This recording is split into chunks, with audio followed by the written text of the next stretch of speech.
रूप पाहता लोचने सुख झाले ओ साजने, सुख झाले ओ साजने, सुख झाले ओ साजने। रूप पाहता लोचने सुख झाले ओ साजने, सुख झाले ओ साजने, सुख झाले ओ साजने। तो हा विठ्ठल बरवा, तो हा माधव बरवा, तो हा विठ्ठल बरवा, तो हा विठ्ठल बरवा, तो हा विठ्ठल बरवा, तो हा माधव बरवा, तो हा विठ्ठल बरवा, तो हा विठ्ठल बरवा। बहुता सुकृताची जोडी म्हणून विठ्ठले आवडी, म्हणून विठ्ठले आवडी, म्हणून विठ्ठले आवडी। बहुता सुकृताची जोडी म्हणून विठ्ठले आवडी, म्हणून विठ्ठले आवडी, म्हणून विठ्ठले आवडी। तो हा विठ्ठल बरवा, तो हा माधव बरवा, तो हा विठ्ठल बरवा, विठ्ठल बरवा, विठ्ठल बरवा, तो हा विठ्ठल बरवा, तो हा माधव बरवा, तो हा विठ्ठल बरवा, तो हा विठ्ठल बरवा। सर्व सुखाचे आगर, सर्व सुखाचे आगर, सर्व सुखाचे आगर, सर्व सुखाचे आगर। बाप रुक्मादेवीवर तो हा विठ्ठल बरवा, तो हा विठ्ठल बरवा, बाप रुक्मादेवीवर तो हा विठ्ठल बरवा, तो हा विठ्ठल तो हा माधव बरवा, तो हा विठ्ठल बरवा, तो हा विठ्ठल बरवा, बरवा, तो हा विठ्ठल बरवा, तो हा विठ्ठल बरवा। जय जय राम कृष्ण, जय जय राम कृष्ण, जय जय राम कृष्ण, जय जय राम कृष्ण, जय जय राम कृष्ण, जय जय राम कृष्ण, जय जय राम कृष्ण, हरि जय जय राम कृष्ण, जय जय राम कृष्ण हरि, जय जय राम राम कृष्ण हरि, जय जय राम कृष्ण, हरि जय जय राम कृष्ण, हरि जय जय राम कृष्ण, जय जय राम कृष्ण, हरि जय जय राम, जय जय राम।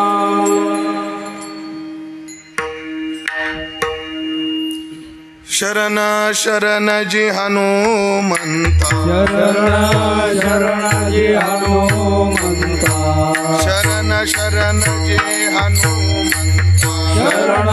शरणाजी हनुमंता तुझ आलो रामदूता तुझ आलो रामदूता तुझ आलो रामदूता तुझ आलो रामदूता तुझ आलो रामदूता तुझ आलो रामदूता काय भक्तीच्या त्या वाटा काय भक्तीच्या त्या वाटा काय भक्तीच्या त्या वाटा काय भक्तीच्या त्या वाटा मज दावा व्यासू भटा मज दावा व्यासू मज भटा दावा व्यासू भटा मज दावा व्यासू भटा मज दावा व्यासू भटा मज दावा व्यासू भटा शूर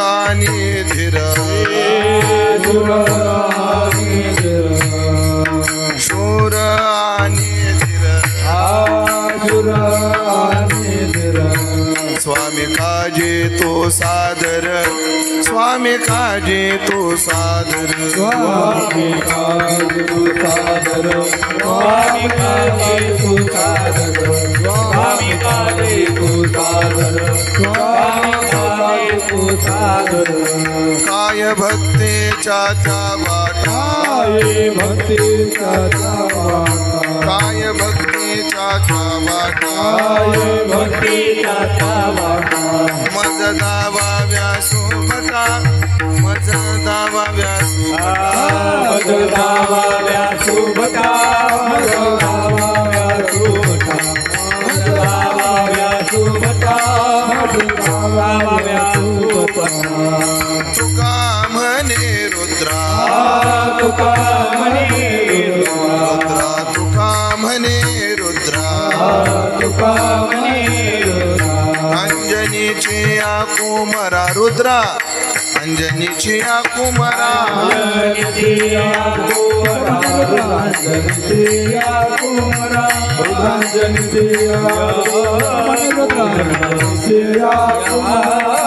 काय भक्तीच्या त्या वाटा भक्तीच्या त्या वाटा काय भक्तीच्या त्या वाटा मज दावा व्यासू भटा मज दावा व्यासू भटा दावा व्यासू भटा दावा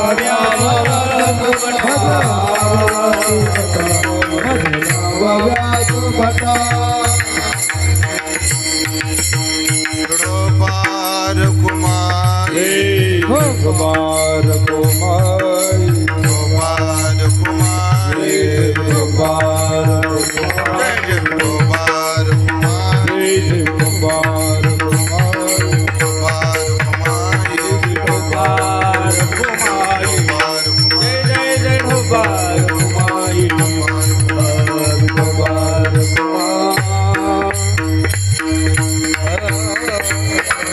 शरणजी हनुमंता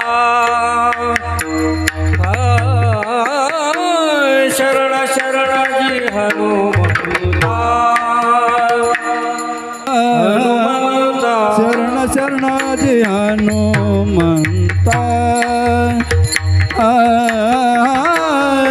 शरण शरणाजी हनुमंता हनुमंता शरण शरणजी हनुमंता शरण शरणजी हनुमंता शरण शरणाजी हनुमंता शरण शरणाजी हनुमंता तुझं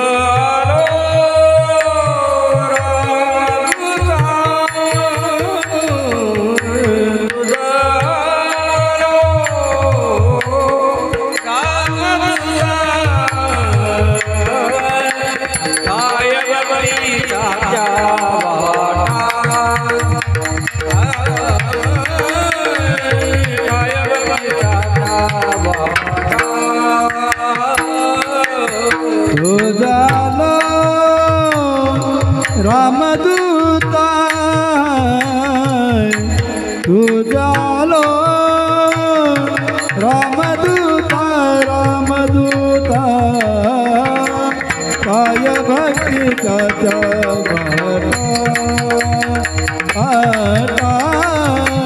काय भक्तीचा सुबटा मज दाव्या सुबटा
सुबटा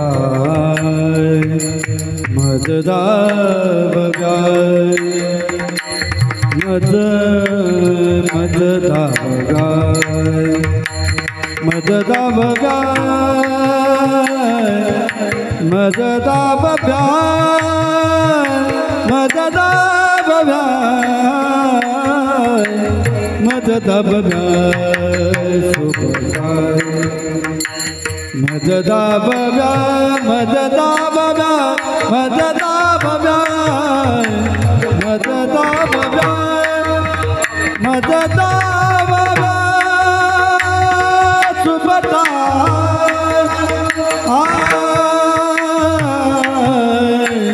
मजदा बगाय सुबगाय मजदा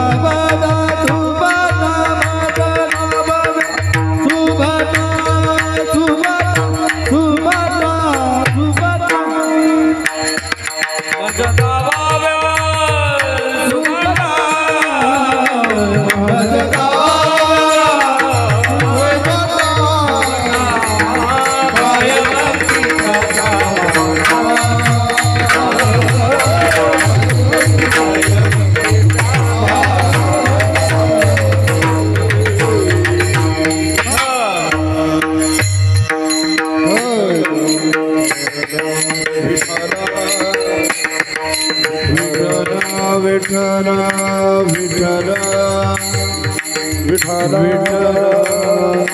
विठ्ठल विठ्ठल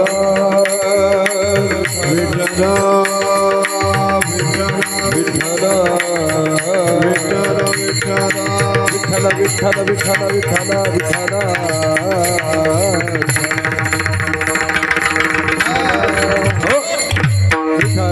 दमान विठ्ठल विठ्ठल विठ्ठल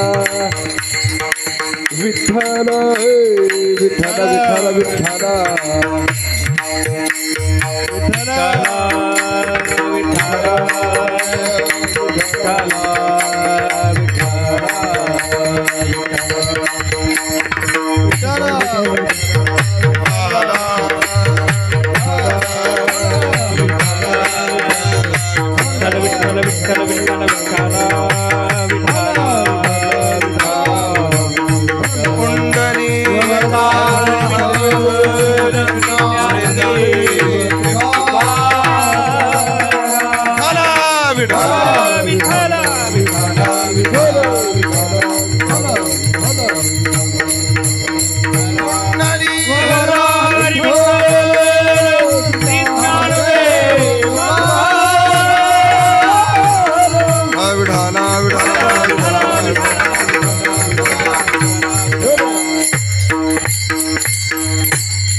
शरण शरण जी हनुमंता, शरण शरण जी हनुमंता, तुझ आलो रामदूता, काय भक्तीच्या त्या वाटा, मज दावा व्यासुभटा. शूरानी धीर स्वामी काजी तू सादर, शूरानी धीर स्वामी काजी तू सादर, काय भक्तीच्या त्या वाटा, मज दावा व्यासुभटा. तुका म्हणे रुद्रा अंजनीची या कुमरा, तुका म्हणे रुद्रा अंजनीची या कुमरा, काय भक्तीच्या त्या वाटा, मज दावा व्यासुभटा. पांडुरंगा करू प्रथम नम, पांडुरंगा करू प्रथम नम, पांडुरंगा करू प्रथम नम, पांडुरंगा करू प्रथम नम. दुसरे चरणा संताची,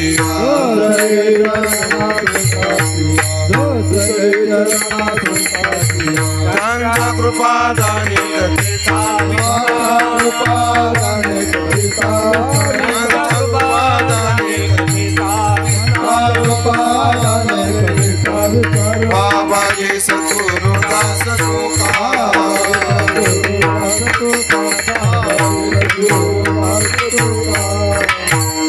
मनोजवं मारुततुल्य वेगं जितेन्द्रियं बुद्धिमतां वरिष्ठं वातात्मजं वानरयूथ मुख्यं श्रीरामदूतं शरणं प्रपद्ये.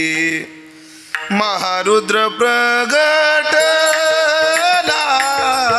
नाममणी म्यावंदीला,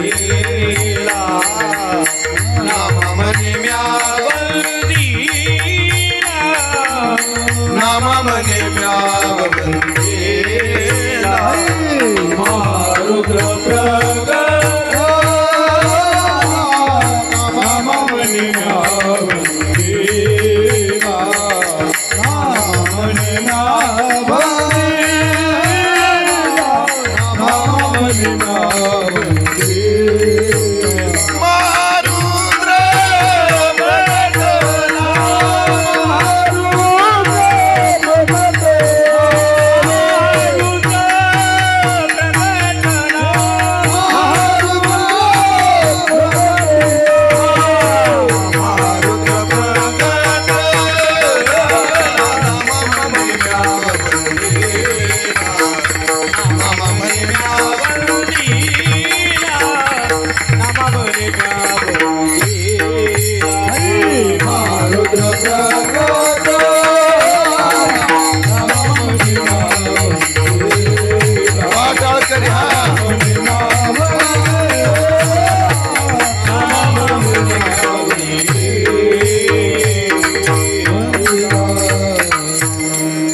मनाख्ययम आनंदमज केवलम श्रीमन्निवृत्तीनाथेती ख्यातम दैवतमाश्रयी.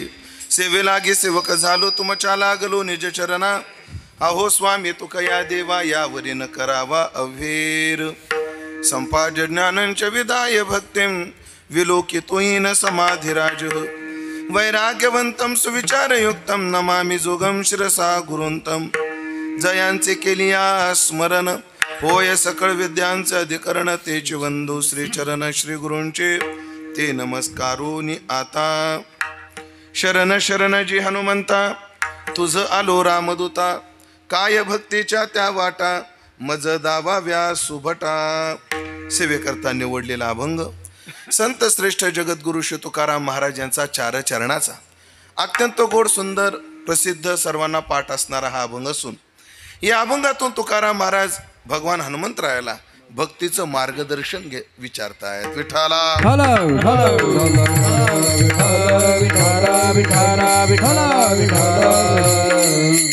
उपस्थित सर्व भाविक सज्जन वैष्णव गुणीजन महाराज मंडळी यांच्या भव्य आणि पावन उपस्थितीमध्ये आपल्या या श्री क्षेत्र भुसे गावात संपन्न होत असणारा हा भक्ती उत्सव गेल्या 50 वर्षापासून वैकुंठवासी रामगिरी बाबा आदी करून साधू संतांच्या प्रेरणेने जुन्या मंडळीच्या अथक प्रयत्नाने चालू झालेला जुन्या मंडळीने इथपर्यंत टिकून आणलेला हा भक्ती उत्सव जवळजवळ या उत्सवाला आज या वर्षी आपण 50 वर्ष पूर्ण करतो आहोत. म्हणजे याचा आपण सुवर्ण महोत्सवी वर्ष संपन्न करतो आहोत. सप्ताह तर दरवर्षी असतोच पण हा सुवर्ण महोत्सव असल्यामुळे तो तेवढा सुंदर व्हावा आखीव व्हावा रेखीव व्हावा या दृष्टिकोनातून सर्व ग्रामस्थ मंडळी भुसे या मंडळीने या कार्यक्रमाचं संयोजन केलं आणि अत्यंत गोड साधू संतांच्या कीर्तनाने थोर महात्म्यांच्या प्रवचनाने चिंतनाने उपस्थितीने हा उत्सव संपन्नतेच्या उंबरठ्यावर येऊन टेकला आहे. जवळजवळ आज उपांत्य दिवस आहे. उद्या या उत्सवाचा काल आहे आणि काला करून आपण हा उत्सव संपन्न करत आहोत. खरं तर या उत्सवाचे वैशिष्ट्य आहेत. हा उत्सव सुवर्ण महोत्सव आहे हे तर पहिलं वैशिष्ट्य आहेच पण सुवर्ण महोत्सव असून सुद्धा या उत्सवाचे काही वैशिष्ट्य आहेत. कारण आम्हाला अनेक वेळा सुवर्ण महोत्सव अमृत महोत्सव शताब्दी रौप्य महोत्सव आठवड्यातून एक तरी कीर्तन असं करावं लागतं पण एकच समीकरण आहे सध्याच्या काळात. सुवर्ण महोत्सव म्हटलं तिथं वाजवणारे नसतात बडवणारे असतात, तिथं गाणारे नसतात आरडणारे असतात आणि तिथं कीर्तनकार नसतात म्हणजे धिंगाणा घालणारे असतात. तमाशगीर कसं म्हणा बरं नाही वाटत ना असे. पण या सप्ताहाचं वैशिष्ट्य आहे या गावाची पारख खूप चांगली आहे. या गावाने कीर्तनकार ज्यांचे जेव्हा घ्यायचे ठरवले तेव्हा सुद्धा ज्या संप्रदायाकरता ज्यांचं योगदान आहे अशीच महात्मी मंडळी तुम्ही निवडली त्याबद्दल तुमच्या चरणी नमस्कार. हो आजचाच निर्णय जरा चुकला तुमचा पण असू द्या पण चांगलं नियोजन केलं तुम्ही चांगलं नियोजन केलं. आजचं कीर्तनकार माझं आजचं जे कीर्तन आहे ना गणेश महाराज हे कीर्तनकार म्हणून नाहीये. आजचं कीर्तन माझं कीर्तनकार म्हणून नाहीये. भुसे ग्रामस्थ मंडळीचं माझ्यावर जे प्रेम आहे त्या प्रेमानं माझं केलेलं कौतुक आहे. बाकी हे कीर्तनकाराचं ह्या गावकऱ्यांचं जे माझ्यावर प्रेम आहे का बसलं कोणाच ठाऊक नाही तशी माझी योग्यता नाही पण तुमचं जे प्रेम बसलं त्या प्रेमापोटी आजचं कीर्तन आहे. मंडळी हा उत्सव 50 वर्ष आपण चालवला. त्या दिवशी चैतन्य महाराज फार गोड वाक्य बोलले. चांगलं काम चांगल्या पद्धतीने एवढे दिवस टिकवणं सोपी गोष्ट नाही. सप्ताह चालू करण्यासारखं सोपं काही नाही आणि सप्ताह टिकवण्यासारखं अवघड काही नाही. परवा गुरुवारी बोलले की नाही बोलले पण ह्या मंडळींनी चालवलं. ह्या उत्सवाच्या मागे एक इतिहास आहे. मुळात जुन्या काळात सप्तेच कमी होते कीर्तन कमी होते कधीतरी कुठं ऐकायला भेटायचे आणि मग ही सगळी मंडळी विठोबा पोटे असतील आपले सोनोने आमदार भाऊ असतील खंडूभाऊ आगाव असतील ही सगळी या वयाची त्या काळातली मंडळी कुठं परिसरात एखादा सप्ताह असला की या मंडळीने बैलगाडी झुंपवावी तिथं जावं तिथं असलं तर खावं नसलं तर तसंच बसावं. हो तुम्ही लई चांगल्या काळात जन्माला आले तुम्हाला गाड्या आहेत फिरायला कीर्तनाला तरी तुमच्या जीवा आपलं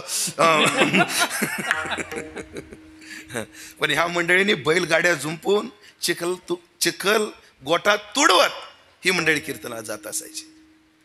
करंजगाव, बरोबर ना? मग गाव करंजगाव सांगितलं तुम्ही, करंजगाव. करंजगावला रामगिरी बाबांनी सप्ताह केला आणि त्या सप्ताहाला ही मंडळी भारावली आणि आपल्या गावामध्ये सप्ताह व्हावा असं या मंडळीला वाटायला लागलं. म्हणून पहिला सप्ताह हा गळक्या मंदिरात अधिक मासात पहिला सप्ताह संपन्न झाला. पहिला सप्ताह कसा झाला? मंदिर गळकं होतं, संपन्न नव्हतं. हो, आणि सप्ताह झाला आणि त्या सप्ताहाला हो रामगिरी बाबा आदी कोणी महात्मे मंडळी, गोपाळबा रिसबूड मामासाहेबांचे भाचे, विद्वान तेवढेच, अभ्यासू तेवढेच, गाण्याचं अंग सुद्धा तेवढंच गोड, अत्यंत मंजूळ आणि गोड वाणी, ब्राह्मण शरीर अशी मंडळी, तुकाराम महाराज महामुनीसारखी मंडळी, ही मंडळी या मंडळांना लाभली आणि सप्त्याची मूर्त मेढ रोवली गेली. आणि तेव्हा अनेक प्रतिबंधाला तोंड देऊन अधिक मासाला, एवढा जुना काळ नव्हता तेव्हा, नोटालही नव्हत्या, होत्या नोटा. हो महाराज, तुम्ही जास्त काळ नाही, माझ्या लहानपणचं सांगतो. आमच्या मामाच्या गावी खेड्यात मामा राहत होता, तर पैसे नाही, घरातलं बादली आपलं टोपल्यामध्ये गहू न्यायचे, ज्वारी न्यायची किंवा कापूस न्यायचा, आमच्याकडे कापूस ना, आणि त्या दुकानदाराकडे तो कापूस विकायचा, तो त्याचं एक मूल्य ठरवायचा आणि त्या मूल्यामध्ये साखर पत्ती घरातलं सामान आणायचं. नोटाचा व्यवहार लई नव्हता, जास्त नव्हता. मग त्या काळात गावातल्या लोकांनी आदली पायली शेर, आदली शेर काय असेल ते, कोणी संपन्न असेल मोठा शेतकरी तर पोतं, कोणी अर्ध पोतं, असं ते धान्य गोळा केलं आणि तो सप्ताह चालू केला महाराज. तो सप्ताह केला. त्या सप्ताहाला 5 क्विंटल गावाची लापशी केली होती. किती 5 क्विंटल गहू, त्याच्यात 5 क्विंटल गूळ, अशी लापशीन कडी तेव्हा केली होती. तर महाराज या कार्यकर्त्यांना त्या 5 क्विंटल मधली प्रसादाला सुद्धा भेटली नाही. ह्याने सगळे लोक जिकडे तिकडे गेले की घरी बायकोला सांगितलं, पिठलं कर आणि खाऊ दे मला 2 घास आता. असा सप्ताह केला महाराज. सुरुवात अशी झाली की 5 क्विंटल हो लापशी करून सुपडा साप, कारण का सिन्नर पासून तिकडं निफाड पासून सगळे लोक येत होते कीर्तनाला. बरं, जुन्या काळातला सप्ताह हा, ह्या सप्ताहामध्ये काय असे टाळकरी वगैरे नाही. निमगाव, बारागाव पिपरी, मांजरगाव, गुळवंज, वाडी, हे जे परिसरातले गाव आहेत, त्या गावाला नुसता जाऊन बुक्का लावायचा. ते बुक्क्यावर खुश होते.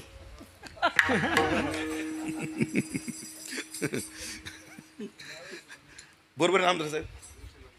येशीला बुक्का लावायचा, त्यांनी यायचा, त्यांनी त्या दिवशीचा पहारा द्यायचा, भजन करायचं, सगळ्या गोष्टी करायच्या. आणि गावकऱ्याने त्यांना बाजरीच्या भाकरी, पिठलं, जे घडल ते, हे सरवडी काय असेल ते, ज्या काळातलं जेवण ते खाऊ घालायचं. आणि अशा स्थितीतून हा सप्ताह चालू होत गेला. पुढे ह्या उत्सवाला, ह्या गावाला पाईपलाईन येत गेल्या, गाव संपन्न होत गेलं. आणि त्या संपन्नतेचं प्रतीक मला एवढं बरं वाटलं मगाशी, एवढं बरं वाटलं शास्त्री बाबा. मला या जुन्या मंडळींनी सांगितलं, या सप्ताहात अन्नदान झालं. 7 दिवस झालं ना, अन्नदान लय जोरात झालं. परवा दिवशीच्या मालच्या महाराज अजून घासा मोकळा नाही. नाही असं नाही, उन्नदान बोलतो मी. सुंदर झालं, 1 नंबर गुळ, 1 नंबर तेल, सुंदर मालच्या काय मस्त लाडू आहेत. सुंदर सुंदर पदार्थ सगळ्या बनल्या. आणि सागर महाराज हा सगळं अन्नदान गावातल्या 88 पोरांना केले. 88 पोरांनी. म्हणून ह्या एक समाधान काय माहिती का, तुमच्या दोघाला, तुम्ही दोघं तिघ आहेत, खंडोबाबा तुम्ही दोघं तिघ आहेत, अजून काही मंडळी आहेत, सगळ्याचा मला काही नावानं परिचय नाही. काय पोरगी आई स्वयंपाकाला बसली ना, ऐकताय ना तुम्ही, खास करून तुम्ही दोघं तिघं ऐका. आई स्वयंपाकाला बसली की पोरगी जवळ येते, आई मला भाकरी करायची, आई मला चपाती करायची. तर आई एकदम तिला पिठाचा उंडा देत नाही. ती काय करते, आपल्याच भाकरीत एक तुकडा देते, उंड्यातला थोडासा तुकडा देते, आणि तो तुकडा ती पोरगी लाटायला सुरुवात करते, तेवढाच तुकडा थापायला सुरुवात करते, काळा किट करते ती उंडा. तो उंडा काय करते, काळा किट करते, तिला जमत नाही. आणि असा तुकडा घेत घेत घेत घेत असा एक दिवस येतो की ती पोरगी इतकी सुंदर भाकर करते, तव्यावरती कडक पापड आलेली भासते, आणि अशी भाकर पाहिली फुगलेली की ती आईकडे जात, आई बघ भाकर. आईचं मनही भरून येतं, आईचे डोळे भरून येतात. आईचं मनही भरून येतं, आईचे डोळे भरून येतात. बापाकडे जाते, बाबा दादा बघा ना मी भाकर केली. माझ्या बायडीनं भाकर केली. बापाला भाकर पाहता पाहता हृदयात धसकन होतं, आता पोरगी मोठी व्हायला लागलेली. गल्लीत जाते, काकू मी भाकर केली, आजी मी भाकर केली. सगळ्याला ती भाकर दाखवते. आनंद सगळ्याला होतो, पण सगळ्यात जास्त आनंद आहे ना तिच्या आईला होतो. ऐकताय ना? सगळ्यात जास्त आनंद कोणाला होतो? तिच्या आईला होतो. तिच्या आईला का आनंद होतो? तिच्या आईला एवढ्याच आनंद होतो कारण बाई आता माझी पोरगी भाकरी करायला लागली. मी 4 दिवस गावाला जरी गेलं आता चूल बंद नाही पडायची. तशी 88 पोरं या अन्नदानात उतरली, ह्या कार्यामध्ये उतरली. नक्कीच आमच्या आमदार भाऊंना, आप्पांना, ह्या मंडळींना अशी छाती भरून येत असेल, आनंद होत असेल की आता आमच्या माघारी गावचा सप्ताह चालल वा चालल. म्हणून अटल बिहारी वाजपेयींचं एक वाक्य सांगतो, ज्या गावातले तरुण चांगल्या कार्य आहेत त्याच गावाचं भविष्य चांगले ध्यानात ठेवा. म्हणून या मंडळीने चालवलं आणि आता या वर्षी या तरुण पोरांनी ते झेललं आणि कार्य एवढ्या गोड पद्धतीने समारोपापर्यंत आलं. हे 50वे वर्ष आहे. आता तरुणामधले आहेत दत्तूभाऊ ही पोर आहेत ओळखीचे, आमच्या समोर सगळेच ओळखीचे आहेत. पण माझी अडचण एक आहे संपत भाऊ, म्हणजे अडचण काय, मला नावं ध्यानात राहत नाही. ही माझी लई अडचण आहे. मला एक वेळी 10 वेळा जरी भेटली तर मला ते नावच ध्यानात राहत नाही. मला नाव ध्यानात राहत नाही म्हणून मी लग्न सुद्धा केलं नाही बघ. समजा उद्या कोणी म्हणलं घ्या नाव तर कोणाचं घ्या बाबा, असा म्हणजे मोठा प्रश्न पडतो मला. पण सगळी प्रेमातली मंडळी, तरुण मंडळी आहेत. हो, काही इथं बसलीत, काही स्वयंपाक करतात, झटतायत. ही मंडळी, या मंडळींना मला विचारायचं आहे, हे सप्ताहाचं 50वे वर्ष आहे. आता यावर्षी बंद करू सप्ताह, मग कसं करायचं? बंद करायचं? बंद नाही होणार. आपण आता याचा सुवर्ण महोत्सव केला, अजून 10 वर्षानं पंचतपपूर्ती करू, 60 करू याची. ह्याचा अमृत महोत्सव करू, ह्याचा शताब्दी करू. त्याच्या आधी मरू, काहीतरी होईल ना बाबा, होईल. पण जे होईल ते पण हे टिकून राहिलं पाहिजे. मला नवीन मंडळीला हे सांगायचं की या मंडळीने तुम्ही जर त्याचा इतिहास पाहिला तर फार खडतर प्रवासातून हे उभं केलं, हे चालवलं. ग्रामस्थांनी यांचं नेतृत्व स्वीकारलं. एकाही शब्दानं काही न बोलता, आमदार साहेब तुम्ही कराल तसं, आपा तुम्ही कराल तसं, ज्येष्ठ मंडळी करतील तसं हे नेतृत्व स्वीकारलं. ऐकलं का? हा जो सप्ताह झाला ना, ह्या सप्त्याच्या पाठीमागं 2 कारण आहेत. काय? पोरांनी उर्मटपणा सोडला आणि म्हाताऱ्याने कर्मटपणा सोडला म्हणून हे साकारले, ध्यानात ठेवा. हे साकारलं. ह्याला अजून गोंडस रूप यावं, ह्याला अजून शिस्तीत परमार्थ व्हावा, पुढचे उत्सव आपल्याला अजून चांगल्या पद्धतीने करता यावे आणि हे होणार. ह्या आशेचा किरण ह्या तरुण मंडळीने या उत्सवात सक्रिय होऊन करून दाखवलेला आहे. ती फार मोठी समाधानाची बाजू आहे. चला, माधव बाबा 30-40 वर्षापासून येतात ह्या गावात. किती वर्षापासून? 30-40 वर्ष झाली माधव बाबा येतात.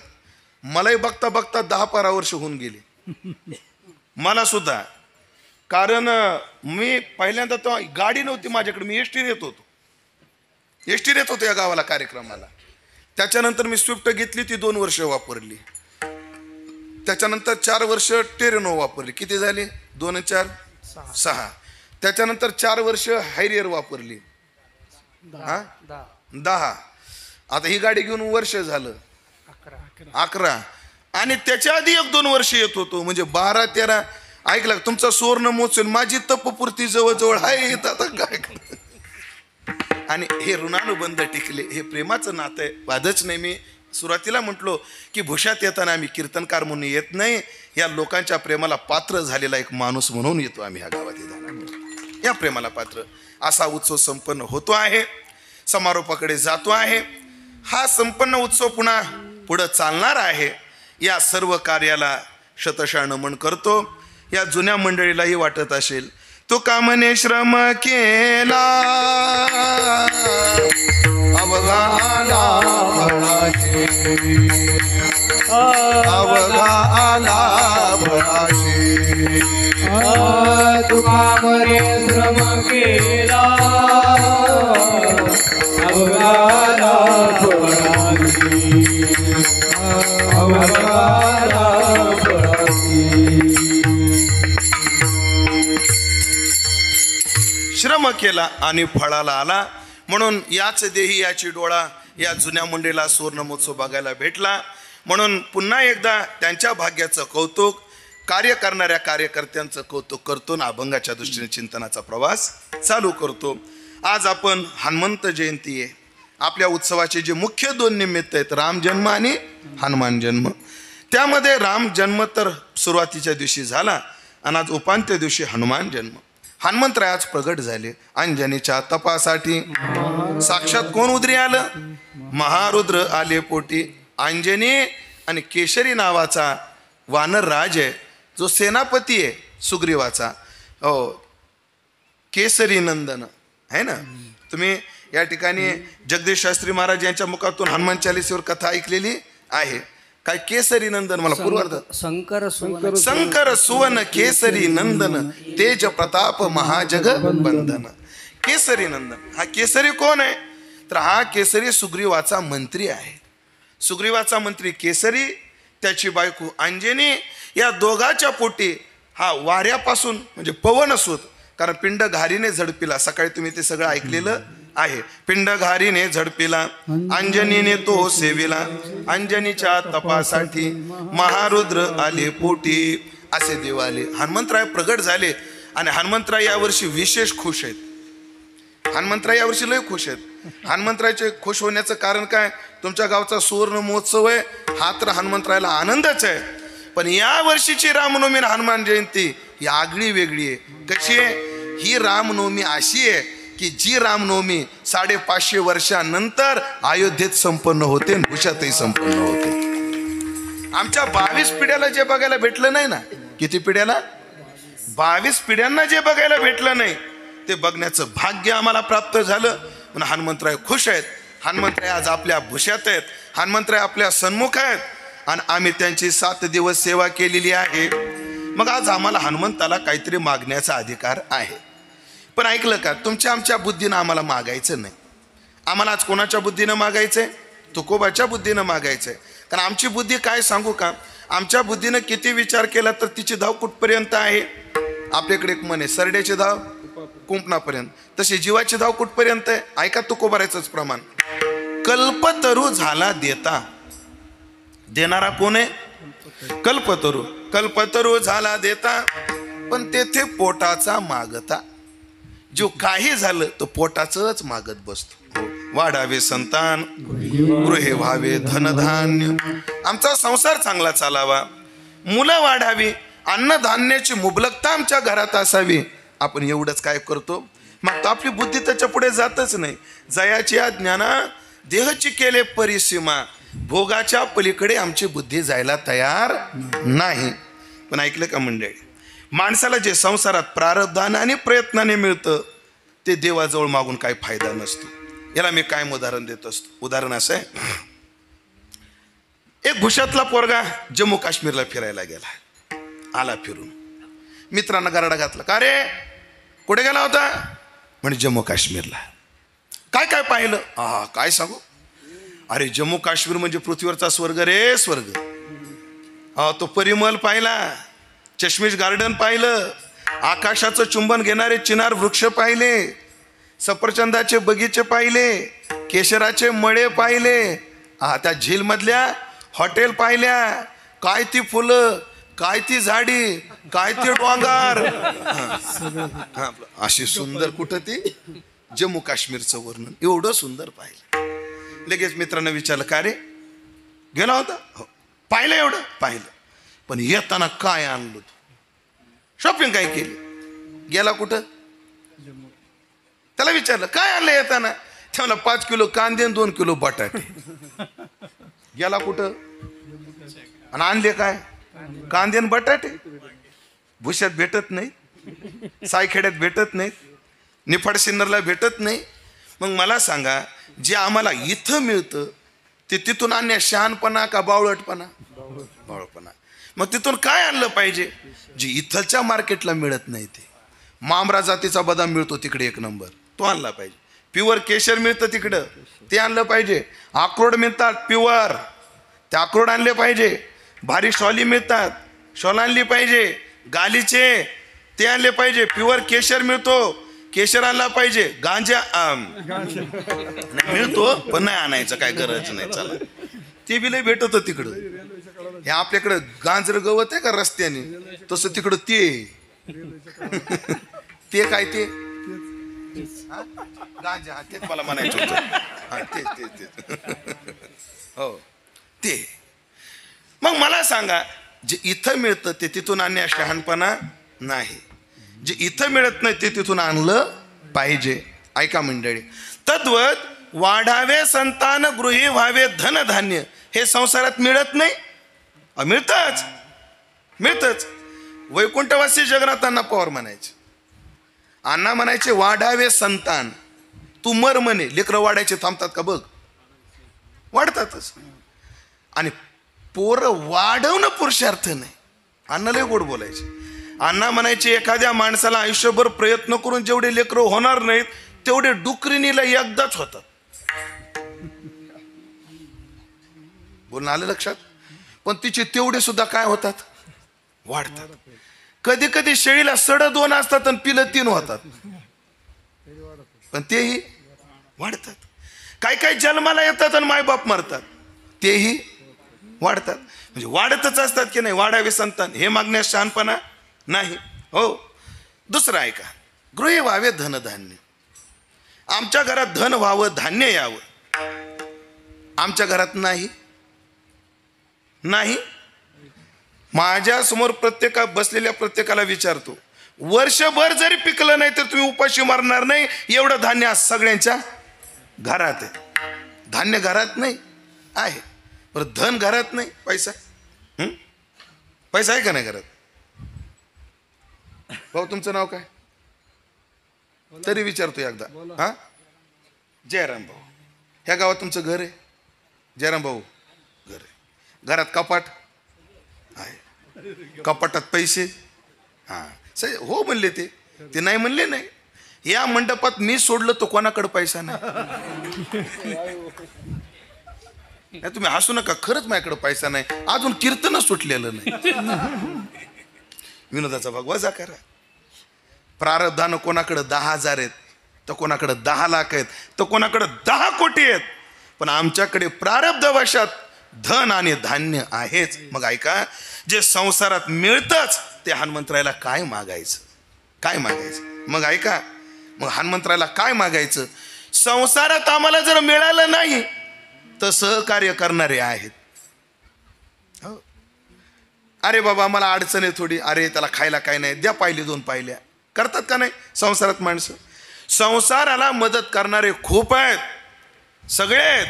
संसार शिकवणारे सगळे आहेत. संसार मिळतो, पण परमा संसारात एकच मिळत नाही, भक्तीचं मार्गदर्शन करणारे संसारात कोणी नाहीत.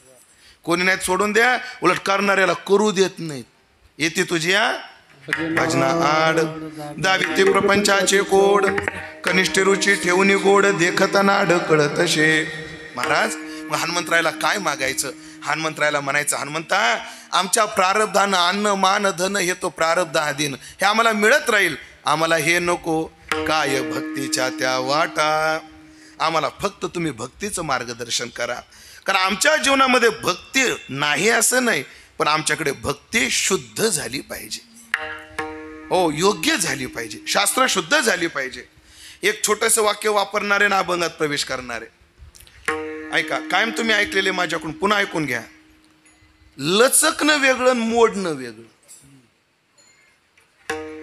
मोडणं वेगळं आणि लचकणं वेगळं. मोडणं काय असतं? जोरात आघात लागला, पाय मोडला. लचकायला आघात लागावं लागत नाही. चालता चालता झटका जरी आला तर काय होतं? लचकतं. लचकणं वेगळं आणि मोडणं वेगळं. लक्ष देऊन ऐका, लक्ष देऊन ऐका. लचकणं आणि मोडणं कळालं ना तुम्हाला? लचकणं वेगळं आणि मोडणं वेगळं. तसं ऐका मंडळी, संसारात मोडलेलं चालतं, परमार्थात लचकलेलं चालत नाही. संसारात मोडलेलं चालतं, पण परमार्थात लचकलेलं सुद्धा चालत नाही. याला उदाहरण देतो. डोंबाऱ्याचा खेळ पाहिलाय आपण. ती बाई इकडून 2 बांबू लावलेले असतात, इकडून 2 बांबू लावलेले असतात, आणि त्याला काय लावलेली असते? दोरी. काही लोक तार लावतात, आणि त्या तारावरून ती पोरगी, ती बाई, तो माणूस काय होतो? चालतो. बाजूला ढोल वाजतो, पण तो ढोल ऐकत नाही. बाजूला लोक वा वा म्हणतात, पण तो ऐकत नाही. बाजूला लोक पैसे फेकतात, पण त्याला पैसा दिसत नाही. का? त्याचं पक्क माहीत असतं, मी पैसा लोक पाहिलं की पाय घसरण्याची दाट शक्यता आहे. तसं परमार्थाचा मार्ग सुद्धा तसाच आहे. पैसा लोक पाहिले की पाय घसरण्याची दाट शक्यता आहे.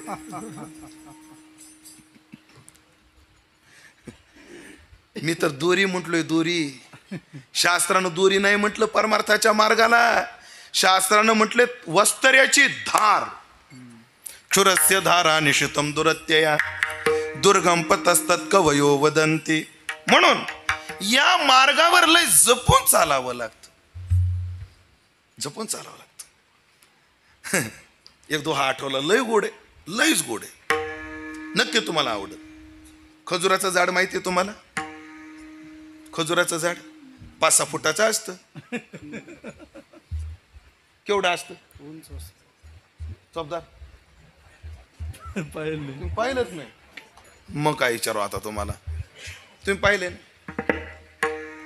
40 फूट 30 फूट उंच असतं, आणि जाडीला लई नसतं. ते नारळापेक्षा रुंदीला कमी असतं. ऐका कबीर महाराज काय म्हटले, भक्ती पंथ कठीण है, लंबा पेड़ खजूर. भक्तीचा मार्ग अवघड आहे, लंबा पेड़ खजूर. आता पुढे ऐका, भक्तीचा मार्ग म्हणजे खजुराच्या झाडावर चढण्यासारखं आहे म्हटले कबीर महाराज. भक्ती पंथ कठीण है, लंबा पेड़ खजूर. अरे चढे तो चाके प्रेमरस, गिरे तो चकनाचूर. वर चढला तर खजुराचे फळ आहेत, आणि मधात जर पाय खसरला तर हाडाचा चुरा आहे, ध्यानात ठेवा. म्हणून परमार्थात लय जपून पाऊल टाकावं लागतं. मगाशीच म्हटलं, संसारात मोडलेलं चालतं, एक मोडलं तर दुसरं काय काय पण, अहो काही पण, काही पण परमार्थात लचकलेलं चालत नाही. म्हणून संसारात आमचं चुकलं ना, तेवढं मोठं नुकसान नाहीये. परमार्थातल्या चुकीचं नुकसान फार मोठं आहे. कधीतरी स्थितीला भेटा, तिची चूक बघा केवढी आहे, आणि तिचं पतन बघा काय. कधीतरी गोपिकांना विचारा, त्यांचा त्याग किती मोठा आहे, चूक किती छोटी आहे. छोट्यातली छोटी चूक सुद्धा अक्षम्य आहे. रेल्वे ना, रेल्वे रुळ 2च असतात, पण रेल्वे 100-150 जातात. रुळ किती असतात? 2च. काय ट्रॅकला तर सिंगल ट्रॅक आहे, डबल ट्रॅक सगळीकडे नाहीये. रेल्वे रुळ एकच आहे, गाड्या मात्र 100 त्याच्यावर धावतात. का धावतात? त्यांना धावणाऱ्यांना मार्ग दाखवणारा प्रत्येक स्टेशन मध्ये बसलाय. लाल लाईट लागला थांब, पिवळा लागला बघून चाल, हिरवा लागला नेग. तो जर तिथं मार्गदर्शक नसला तर किती अपघात होतील रेल्वेचे, होतील की नाही? मार्गदर्शकाची गरज आहे. एकच ओवी सांगतो, प्रवृत्ती निवृत्ती कृतकार्या अवश्य पाहिजे आचार्या, आपमते भजतारया अनंतापाया माझी पडे. आता हरिपाठातली प्रमाण सांगतो, मनोमार्गे गेला तो या तत्वाला मुकला, मात्र संताचे संगती आकळावा श्रीपती हे पंथे. मार्गदर्शन फार गरजेचं आहे. म्हणून भक्तीचं मार्गदर्शन कोणाला विचारावं तर हनुमंतरायासारखा भक्तीचा मार्गदर्शन करणारा कोणी नाही. का नाही? कारण मार्गदर्शन कोणाला? जो त्या मार्गावर चालतो त्याला. माझा एक मित्र आहे, पाकवाजी आहे, ह्यांना माहिती आहे, तुम्हाला माहिती की नाही मला माहित नाही, पण नाव काही सांगत नाही. तो पकवायचा ना, मोयापेक्षा 1.5 पट आहे. ऐकताय ना? तो पकवाजा माझ्यापेक्षा 1.5 पट आहे. आणि एकदा माझ्या खोलीवर आला तो कोण, जो माझ्यापेक्षा 1.5 पट येतो, माझ्या खोलीवर आला आणि मला म्हटलं, महाराज हे औषध आहे, रोज 2 थेंब पाण्यात घेतलं की वजन कमी होत. कोण सांगत होता? तो माझ्यापेक्षा 1.5 पट आहे. त्याला म्हणलं, भाऊ तू काय कर, 1-2 महिने घे आणि तुझं किती झडत ते बघू आणि मग निर्णय घेऊ. जमल का असं? नाही, तो तसाच पाहिजे. मग जगद्गुरु तुकाराम महाराजाला भक्तीचं मार्गदर्शन करण्याकरता हनुमंतराय दिसले आणि हनुमंतरायला महाराज म्हणतात, काय भक्तीच्या त्या वाटा, मला भक्तीची वाट दाखवा, भक्तीचं मार्गदर्शन करा, भक्तीचं मार्गदर्शन करा. संसाराचं मार्गदर्शन करणारे ढिगानं पडलेले आहेत, पण आता तुम्ही मला भक्तीचं मार्गदर्शन करा. पण ऐकलं का हनुमंतराया, मी तुम्हालाच हे काय विचारतो आणि विचारण्याची पद्धती काय आहे, या दोन्ही गोष्टीचा विचार या अभंगात आहे. हनुमंतरायालाच काय विचारलेलं आहे, ते सुभट आहेत म्हणून, हो ते शूर आणि धीर आणि स्वामी काजी सादर आहेत म्हणून, ते साक्षात रुद्र आहेत म्हणून मी तुम्हाला हे विचारतो आहे. पण कोणतंही ज्ञान विचारण्याची पद्धती आपल्याकडे तद्विधी ते जाणायचं असेल तर प्रणिपातेन परिप्रश्नेन मग सेवया शरण गेलं पाहिजे. हा एक शास्त्र शिष्टाचार चालत आलेला आहे. हा शिष्टाचार सांभाळत हनुमंतरायला भक्तीचा मार्ग विचारला, पण शरणागती शिष्टाचार सांभाळण्याकरता जगद्गुरु तुकोबाराय हनुमंतरायला काय म्हणतात? शरण शरण जे हनुमंता, शरण शरण जे हनुमंता, शरण शरण जी हनुमंता, शरण शरण जी हनुमंता, शरण शरण जे हनुमंता, शरण शरण जे हनुमंता, शरण जी हनुमंता, शरण शरण जी हनुमंता.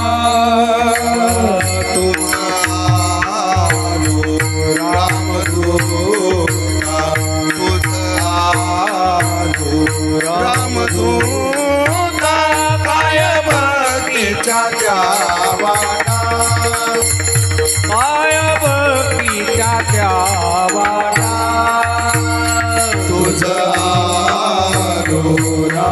रामदूता, तुझा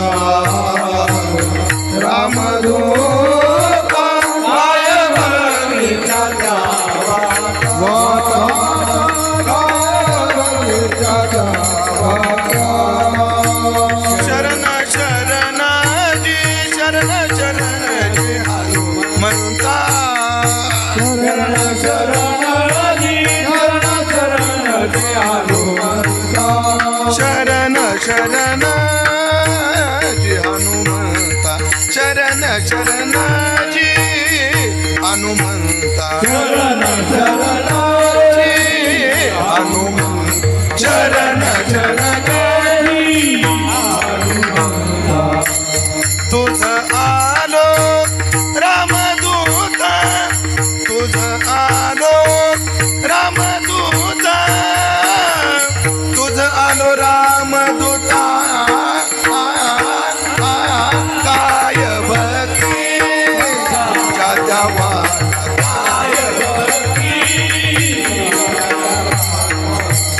तुझ आलो रामदूता, तुझ आलो तुझ आलो रामदूता, काय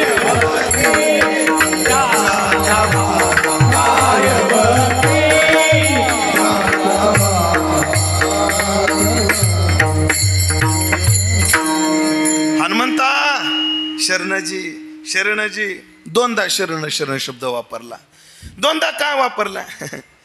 कारण काही लोक तोंडानच गोड बोलतात, मनातून शरणागती नसते. काय कायचा परमार्थ वर वर, हो शरणागती वर वर असते. याला उदाहरण आमचे गुरुवर्य देत असतात. एका गावात पाऊसच पडत नव्हता. गावाच्या बाहेर एक डोंगर होता, त्या डोंगरावर साधू राहत होता. सगळे लोक त्या साधूकडे गेले. महाराज पाऊस पडत नाही, पाणी प्यायची अडचण आहे. तशी तुमची नाही, लय भाग्यवान आहेत. मगाशीच म्हटलं मी जेवायला गेलतो ह्यांच्या घरी, तिथं मी मगाशीच म्हटलं कोण्या जन्मीचं पुण्य घेऊन जन्माला आले काय माहित तुम्हाला. तुम्हाला आजची स्थिती सांगतो आमच्या मराठवाड्यातली, प्यायला सुद्धा पाणी नाही. शेतीला तर सोडूनच द्या, पण प्यायला सुद्धा पाणी नाही. तेवढं गंगापूर धरणातलं सोडा थोडंसं एवढं वर्ष. तुम्ही मायबाप आहेत आमचे, असं कसं है ना. हो ऐका मंडळी, महाराज पाणी नाही, बघा ना काहीतरी पडल म्हणले. पाऊस नक्की पडल. मला एक अनुष्ठान करावं लागेल. पुढच्या मंगळवारी बरोबर 10 वाजता पाऊस पडल. पण त्या अनुष्ठानाची एक अडचण आहे. म्हणजे काय, तुमचा जर माझ्या बोलण्यावर विश्वास असला तर पाऊस पडल, नाही तर पडायचा नाही. विश्वास असेल तर. महाराज सध्याच्या काळात विश्वास ठेवायला तुमच्याशिवाय आहेच कोण. असे गोड गोड बोलतात, राम राम. हो आहेच कोण. झालं. आठवडाभर अनुष्ठान केलं. सगळे लोक मंगळवारी 9:30 जाऊन हजर. कशा करता? पावसाची वाट पाहण्याकरता.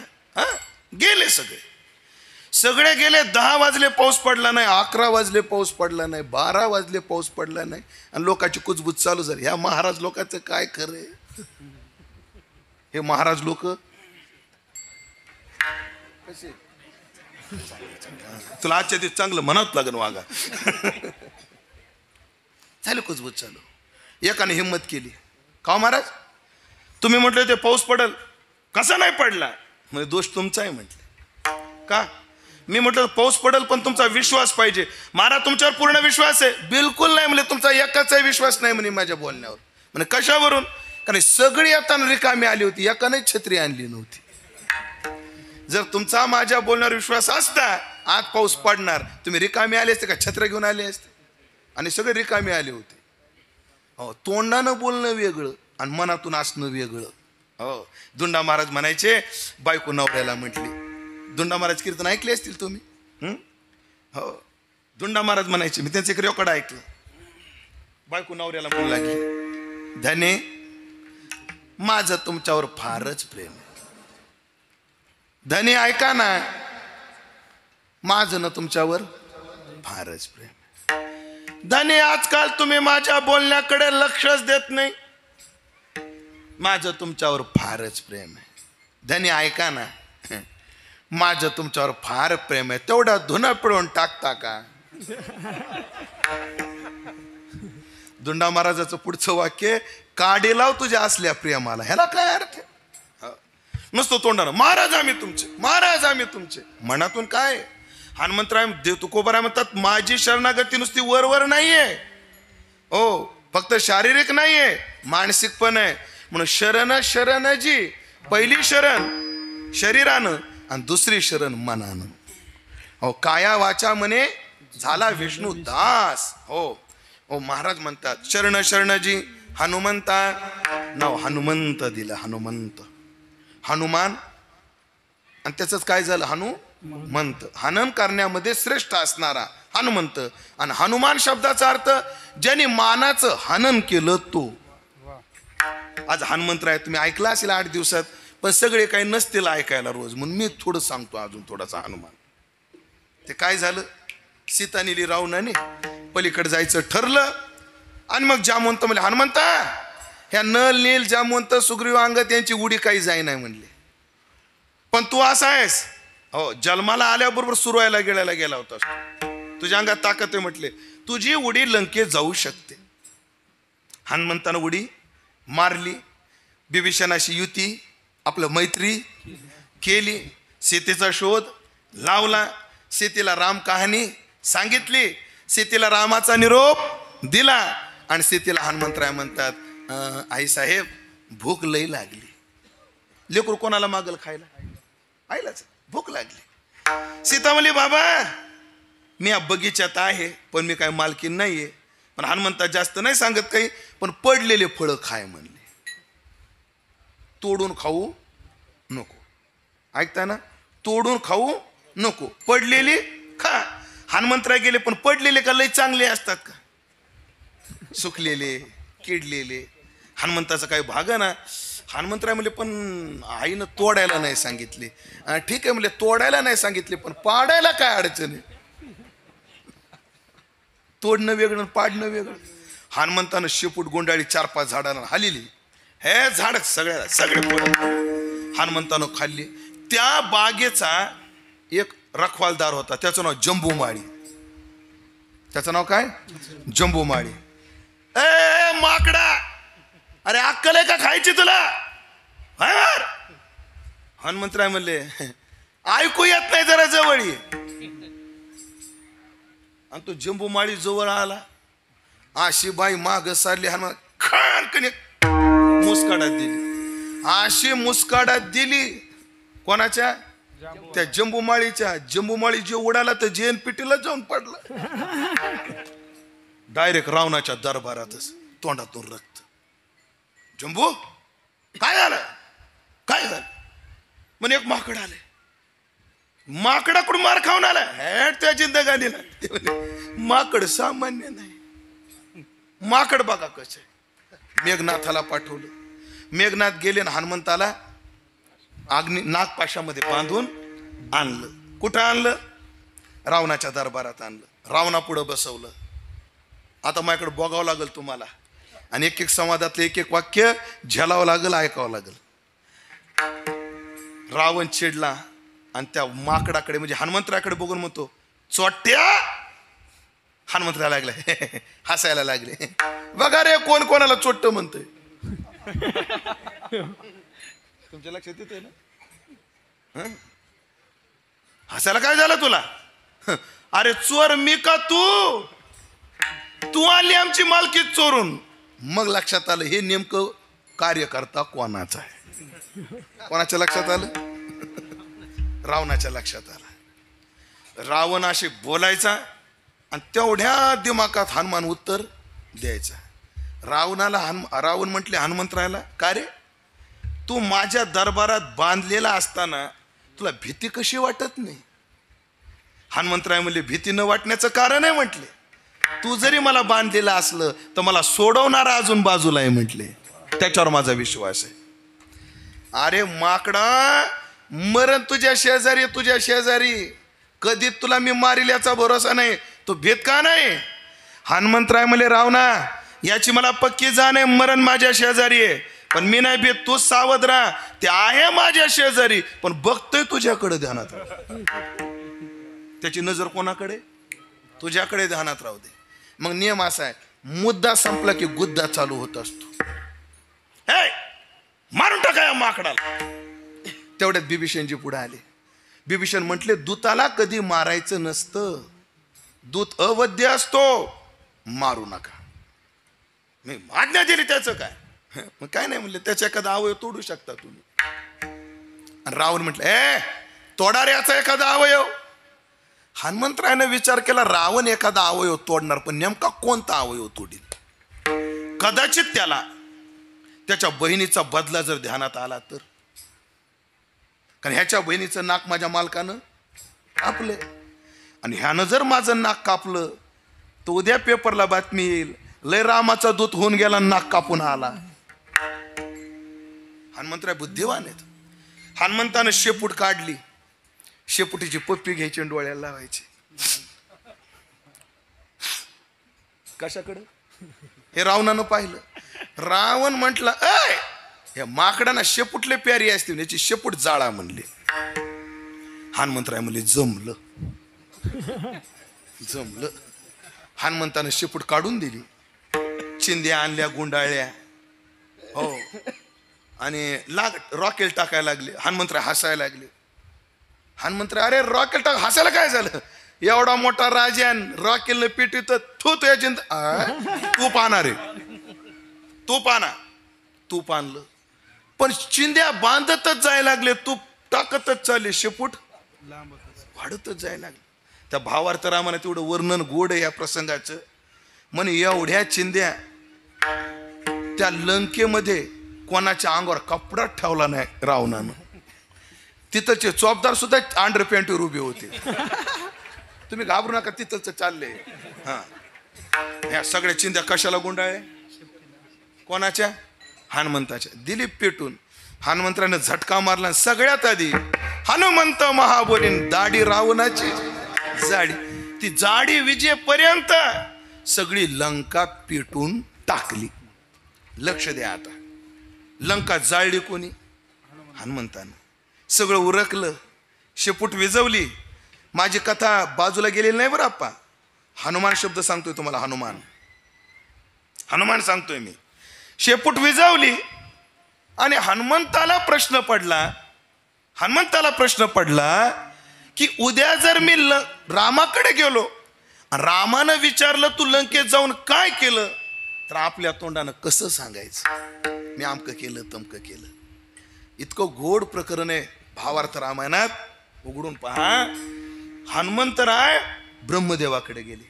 ब्रह्मदेवा, तुम्ही सगळ्या सृष्टीचे साक्षीदार आहात. मी काय काय केलं हे मला कागदावर लिहून द्या, कारण मी माझ्या तोंडानं सांगू शकणार नाही मालकाला मी हे केलं. सांगायचं कसं? आणि मग ब्रह्मदेवाने एका पत्रावर हनुमंतरायचं सगळं वर्णन लिहून दिलं.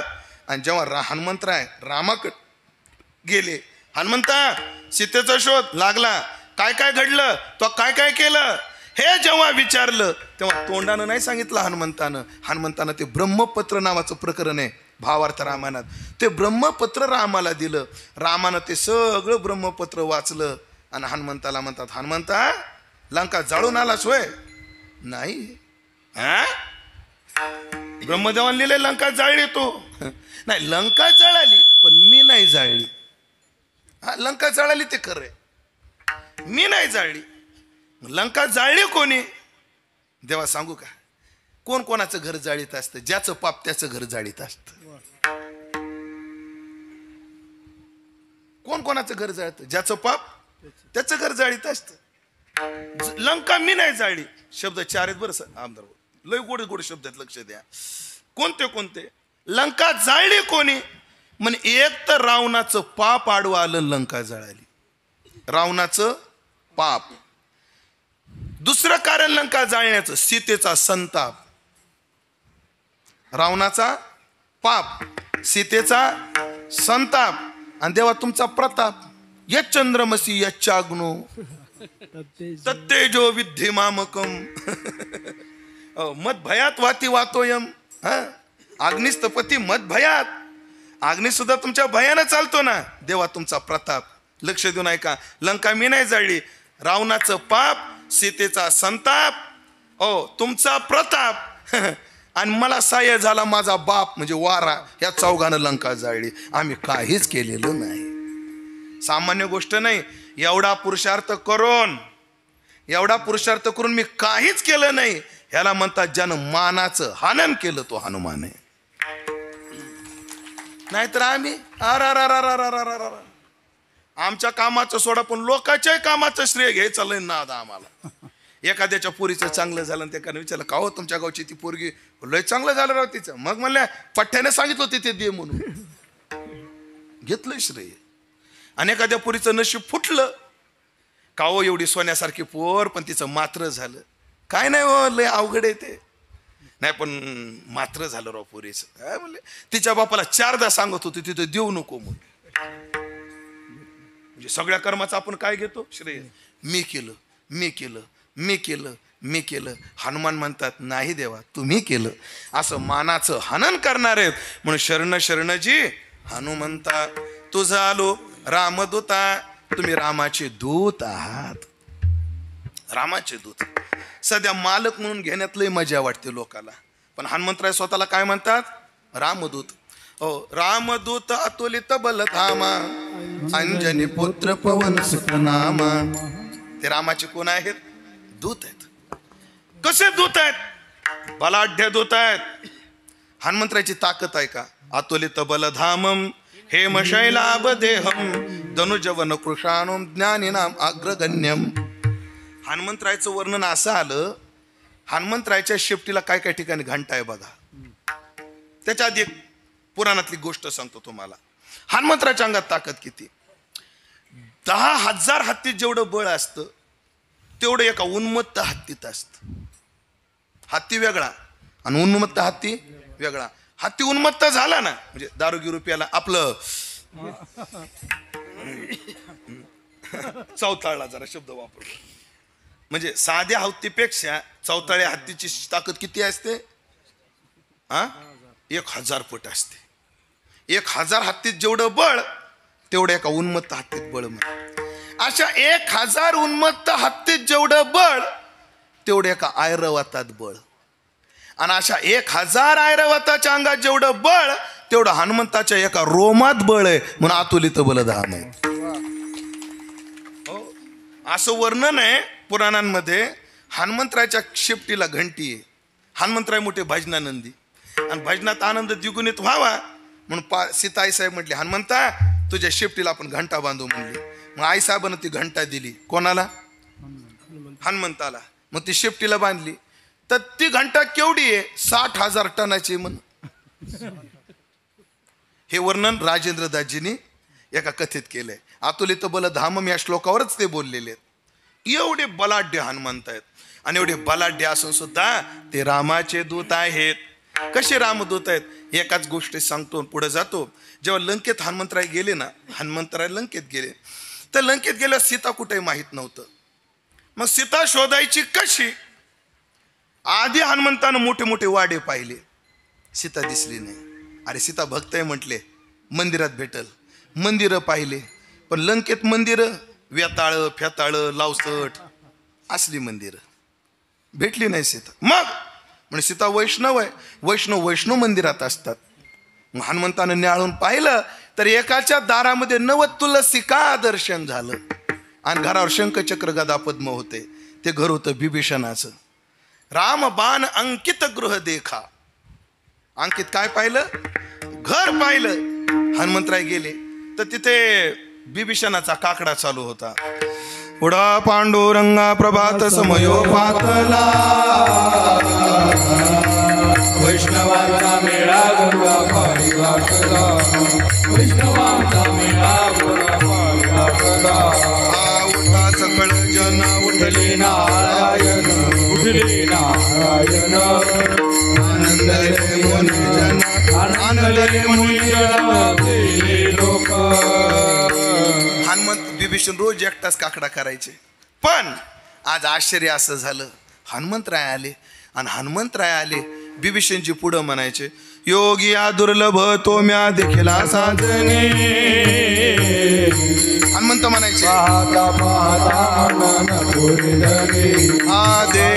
देखिला माये देवाचा देवो.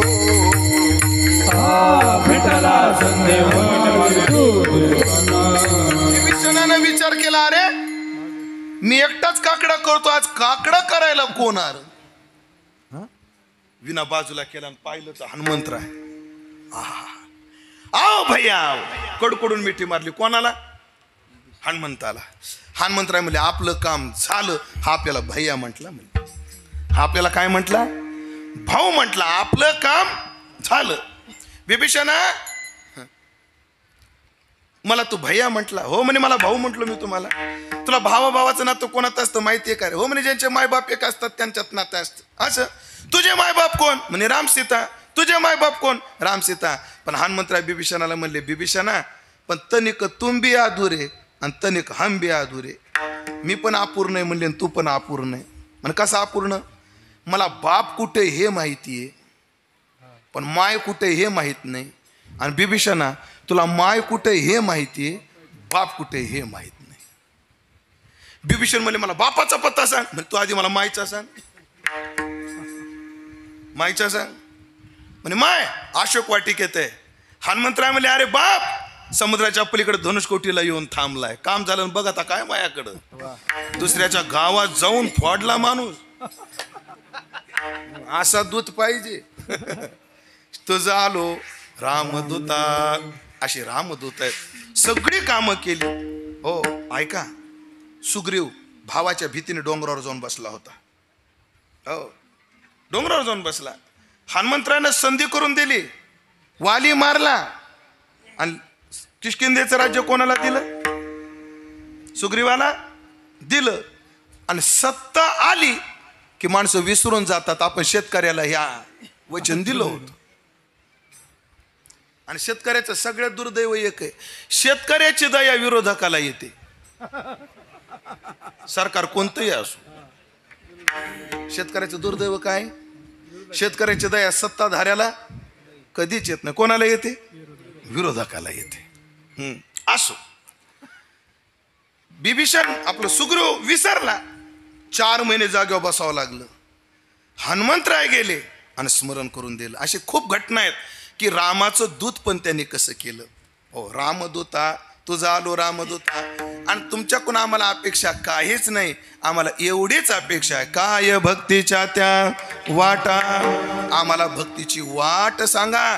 भक्तीची वाट कशी असते, भक्तीच्या वाटेवर कसं चालायचं असतं एवढं सांगा. का सांगा? कारण तुम्ही सुभट आहात. सुभट म्हणजे भट म्हणजे बोलणारा. जुन्या काळात भाट यायचे पहा, भाटाचंच संक्षिप्त रूप भट आहे, म्हणजे बोलणारा, हुशार. आणि सुभट म्हणजे चांगला बोलणारा. सगळ्याला येत नाही चांगलं बोलता, बोलता सगळ्याला येतं. चांगलं सगळ्याला बोलता येतं नाही, बोलता येत. हो महाराज, एक बाई मी पाहिली एसटी मध्ये, एवढी गर्दी गाडीला, 5-7 लेकरं घेऊन आली. आणि ती लेकरू उचलायची गाडी ठेवायची. ती गाडीतलं लेकरू म्हणायचं आई खाली ना, आपण वर काय करतो ते पुन्हा उतरायचं.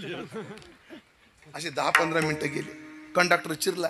कंडक्टरला बाई काय प्रवासाची अक्कल आहे का, असं थोबाड वर केलं, घेतली लेकरं निघायचं असतं का? अहो निम्मे घरी ठेवायचे असतील, निम्मे सोबत आणायचे. तिला म्हणली मोड द्या, निम्मेच आहेत म्हणली. घरी काय क्रिकेटची टीम होती का काय माहिती बाईची. सगळे लेकरं घेतली, ह्याला गुद्दा मार, ह्याला बुक्का मार, ह्याला शिव्या दे, त्याला शिव्या दे. आणि ती बाई अशी येत होती, मी देवाला एकच प्रार्थना करतो, हे म्हसोबा महाराजा सगळं उद्या तेवढी म्हैस आपलं ती बाई माझ्यापर्यंत येऊ देऊ नको. पण तो का म्हणे, जेव्हा फिरते कपाळ, ती बाई माझ्या जवळच आली. ती बाई दिसली, मी माता माऊली. मी पटकन उठलो आणि जागा दिली. कोणी जागा देतं का? देतं का? अहो तिकीट फाडतील पण जागा देत नाहीत सध्याच्या काळात लोक. हो, मी जागा दिली. मला तिने थँक्यू काय म्हणावं का नाही. मला म्हणले मोड द्या, आता दिसलं वाय तुला. अरे बाप, मी गेलो सहन कसं तरी, पण बाजूच्या माणसाला सहन नाही झालं.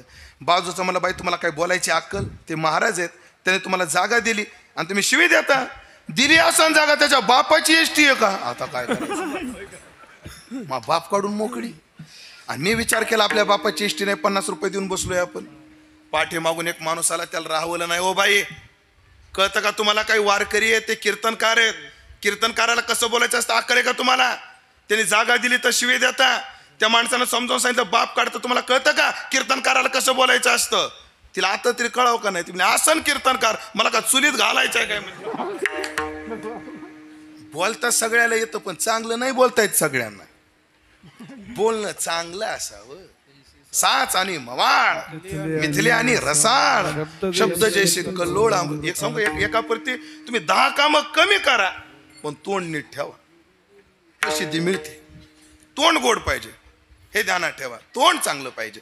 हनुमंतराय सुभट आहेत, म्हणजे बोलायला चतुर आहेत. आणि सुभट शब्दाचा अर्थ ज्ञानेश्वरीतल्या ओवीच्या आधारानं करतो आणि 8 तास घेतो. नमो विशद बोध विदग्धा. बोध विशद करून सांगण्यामध्ये विदग्ध, हुशार असणारे. काय असतं माहितीये का, विद्वान खूप आहेत दिनेश महाराज, पण सगळ्याला समाजाच्या गडी उतरवणारं येत नाही. काय येतं आपण? कितीतरी विद्वान आहेत, म्हणजे विद्वत्ता वेगळी असते, लोकांच्या गडी उतरवणं वेगळं असतं. तुम्ही सुभट आहात म्हणजे पटवून देण्यात चतुर आहात. चातुर्य कसं असतं पहा, आम्ही ज्या काळात शिकलो ना, तेव्हा 4थी पर्यंत इंग्रजी विषयच नव्हता आम्हाला.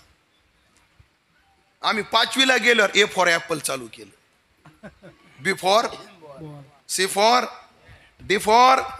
हे कधी? 5वीला गेल्यावर. आता मला वाटतं त्या बारक्या नर्सरी पासूनच लेकराला ए फॉर ऍपल आहे. आणि आम्ही 5वीला गेल्यावरती इंग्रजी चालू झाला आम्हाला. जुनं असंच होतं 5वी पासून. आणि मग आम्हाला एक शिक्षक होते थळकरी सर इंग्रजीला. त्यांची इंग्रजी शिकवायची पद्धत लय भारी होती. माझं रेकॉर्डला नाव विजू आहे, विजय नाव आहे रेकॉर्डला. असं लौकिकात उमेश नाव प्रसिद्ध आहे, पण शाळेत वगैरे मला नाव काय आहे? विजय. ते थळकरी सर काय म्हणायचे, विजू ओ कसा लिहायचा? पाहते ना तुम्ही माझ्याकडं, ओ कसा लिहायचा? ओ म्हणताना ओठ कसे होतात? ओ असा लिहायचा.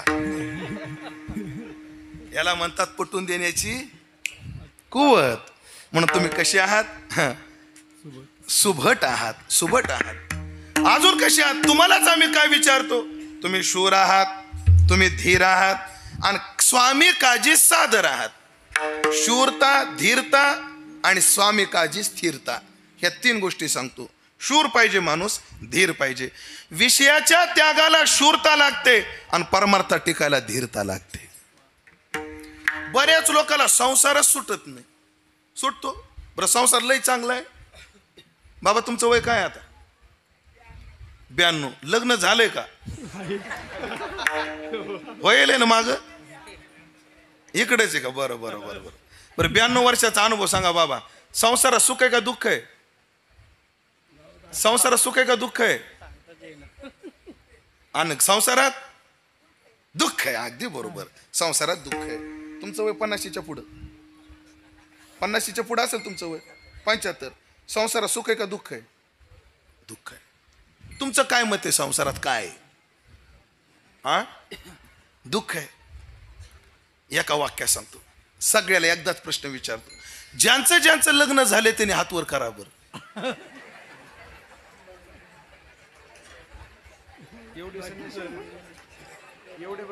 बाबा भुष्यात एवढे ब्रह्मचारी, एवढे ब्रह्मचारी आळंदीत नाहीत सध्या.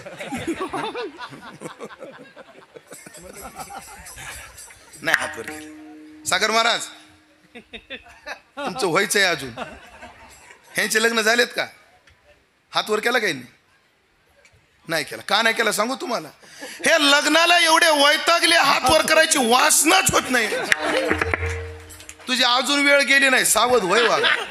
माझ्या गाडीत जागा आहे, आपण येऊ का त्याला? तो बी आला पाहिजे ना.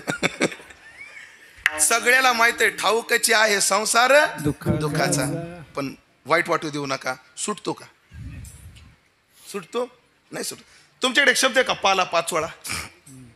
हा, पाला पाचोळा. मला सांग, आपण काय म्हणताय? पाला पाचोळा येते हो, ज्याला किंमत नाही त्याला काय म्हणतो आपण? पाला पाचोळा. मग मला सांगा, तंबाखू काय? सुटती का? भजन करणाऱ्यांची म्हणतो मी. भजन करणार सुद्धा अलीकडच झालं. कीर्तन करणाऱ्यांची म्हणतो मी. सुटती? महाराज चिमूटभर तंबाखू सुटना तर संसार कवा सुटायचा आम्हाला? ज्ञानोबाची ओवी आहे का? पण हे सोडायला त्याग लागतो, शूरता लागते.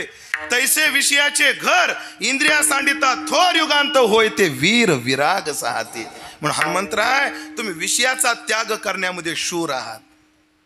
लंकेत गेले, हे रावणाच्या सगळ्या राण्या अशा उघड्या नागड्या पडलेल्या होत्या, पण मनात एवढा सुद्धा विकार आला नाही. हे शूर आहे. हेच शूरत्वाचे अंग. शूर आहे आणि धीर आहे. माणसानं खचायचं नसतं. काही काही लोक परमार्थात येतात पण टिकत नाहीत, सरकले माग. ज्ञानोबाच्या सोहळ्यात कसे तरी तरडकपर्यंत चालतात. म्हणजे ज्ञानोबाच्या सोहळ्यात पहिले 8 दिवस पालामध्ये पाऊंड्स पावडर, संतूर साबण याचा वास. आणि एकदा वारी 8 दिवस पुढे गेली की पालामध्ये झेंडो बॉम्ब, आयोडेक्स, मो. अण्णा बरोबर ना? नेम्याच्या पुढे गेली की हे चालू होत. देहबुद्धी आडवी येते, संसार बुद्धी आडवी येते. परमार्थात टिकावं लागतं बुवा. येणं जाणं हा परमार्थ नाही. एका महात्म्याने मला लय भारी सांगितलं होतं. 2 मिनिटात सांगतो. एका वारकऱ्याला मी सहज विचारलं, म्हणलं का तुमचं एवढं पाठांतर होतं, आमचं पाठांतर का होत नाही? त्याने बुवा त्याला परमार्थ मूर पावसासारखा करावा लागतो, अवकाळी पावसासारखा नाही. हे सप्त्यामध्ये परमार्थ करणं वाईट आहे असं मला म्हणायचं नाही बरं, पण अवकाळी पाऊस आहे, बदा बदा पडला आणि भरकन वाहून गेला. पण पाणी मूर पडला पाहिजे. त्याने उदाहरण दिलं होतं भाऊ मला. 1 टमाट्याचं झाड लागवडीपासून फळ काढेपर्यंत 200 लिटर पाणी लागतं. तर ते 200 लिटर पाणी एका दिवशी देऊन जमत नाही, रोज तांब्या तांब्या द्यावं लागतं. तसं परमार्थ एकदाच करून चालत नाही, त्याच्यात कंटिन्युटी पाहिजे. हो, कंटिन्युटी पाहिजे. म्हणून गाव तेच, आठवड्याला एकदा तरी निदान प्रत्येक एकादशीला टाळ वाजलेच पाहिजे. मी काय म्हणतो, वाजलेच पाहिजे. हे पाहिजे. परमार्थात स्थैर्य महत्वाचे, शूर आणि धीर आणि स्वामी काजी तो सादर. हनुमंतराय देवाच्या सेवेत किती तत्पर आहेत. याला एक उदाहरण सांगतो आणि देवा शपथ आडता असं घेतो. देवाची सगळी सेवा कोण करत होतं? हनुमंतराय. आणि मोठ्या साहेबाकडे एखाद्या कार्यकर्त्याची जवळीक वाढू लागली तर बाकीच्या पोटात दुखतं का नाही? जसं राजकारणात, जसं गुरुवारी बाबाजवळ एखादा जाऊ लागला की बाकीच्या पोटात दुखतं, परमार्थात तसं कुठंही असतं, कुठंही असतं. ते काय झालं, हनुमंतराय सगळी सेवा करायची, ते बाकीच्या पोटात लागलं दुखायला.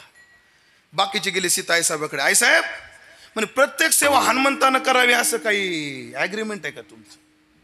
नाही, आम्ही काही इथं नुसतं भाकरी मोडाय आलोय का? आम्हाला काही सेवा. आता सीतेला सुद्धा हेच पाहिजे होतं. हनुमान जडच झाला होता सीतेला सुद्धा. ती म्हणजे बरं झालं आंदोलन छेडलं, त्याच्यात आपलं भागून जाईल. चालेल म्हणले. मीटिंग घेतली सगळ्या वानरांनी, यादी केली. देवाला उठवायला काकडा याने करायचं, अंतरून याने काढायचं, सगळ्याची नावं आणि पुढं सेवा लिहिली. सकाळी हनुमंतराय उठले, विना घ्यायला लागले काकड्याचा, देवाला उठवायचं म्हणून. तेवढ्यात एक म्हणलं, अय विना ठेव बाजूला. काय विना आपला आहे आता, म्हणजे हे खातं आपल्याकडं आलंय आता. ठीक आहे, मी मागं म्हणतो ह्याला बी हनुमानच लागतं. मला अभंग म्हणू द्याला नाही तो थांब. तो मारुतीच्या मंदिरात भजन चालू केलं, मी म्हसोबाच्या मंदिरात दुसरं भजन चालू करतो, असं नाही म्हणले हनुमंत. ऐका, अंतरून काढा गेले, ही सेवा मला. पाणी काढ, ही सेवा मला. सगळ्या सेवा म्हणे काय चाललंय काय नाही म्हणे. रात्री मिटिंग झाली, सगळे खाते वाटप झाले म्हणले. मग तुझ्या वाट्याला आमच्या वाट्याला काय? त्या आईसाहेबाला विचार म्हणे, त्यांनी सगळं खाते वाटप केले. आईसाहेब सेवा सगळ्याला वाटल्या? हो सगळ्याला वाटल्या. मला काय सेवा ठेवली? हनुमंता तू आतापर्यंत भरपूर केली, आता तू थोडा आराम कर, बाकीच्यांना करू दे सेवा, कारण सेवा शिल्लक राहिली नाही. हनुमंतराय बुद्धिमताम वरिष्ठम. हनुमंतराय म्हणले, आई एक सेवा राहिली म्हणले शिल्लक. काय? देवाला जांभळी आल्या चुटकी वाजवायची. जांभळी आली की चुटकी वाजवायची सेवा. सीता मुली कधी देवाला जांभळी यायची कधी, बरं घे म्हणले तुला ती सेवा. पण करायला गेले गणपतीन झाला मारुती, आणि आता ऑलरेडी मारुतीच. मारुतीच. पहा, रामप्रभू चालायला लागले की तो असा चालायचा. हनुमंत रामानं विचारलं, हनुमंत हा काय नवीन प्रकार आहे आता? नाही म्हणले, देवा तुम्हाला जांभळी आल्यावर चुटकी वाजवायची सेवा माझ्याकडे म्हटले, आणि मी जर लांब गेलो तुम्हाला जांभळी निघून गेली तर सेवा अंतरल म्हटलं. लोक म्हणले, ज्याचा कटाळा त्याचाच वानवळा झाला. हो, घरचं झालं थोडं आणि व्यायाम झालं पुढं. म्हणजे संध्याकाळी झोपायच्या वेळेला रामप्रभू गेले श्यामेन्यात, हनुमंतराय सोबतच. अरे हनुमंत मला झोपू तर देणार आहे आता. ठीक आहे म्हटले, आता लक्ष देऊन ऐका. देव झोपले श्यामेन्यात, हनुमंतराय बसले एका खडकावर, आणि हनुमंतरायने भजन चालू केलं. सगळ्यांनी म्हणायचंय पण टाळी वाजून म्हणायचं नाही. हनुमंतरायने भजन चुटक्या वाजून चालू केलं. श्रीराम जय राम जय जय राम. टाळ वाजू नका. चुटकी. जय राम जय जय राम. श्रीराम जय राम जय जय राम. जय राम जय जय राम. फक्त चुटकी म्हणू नका, फक्त चुटकी.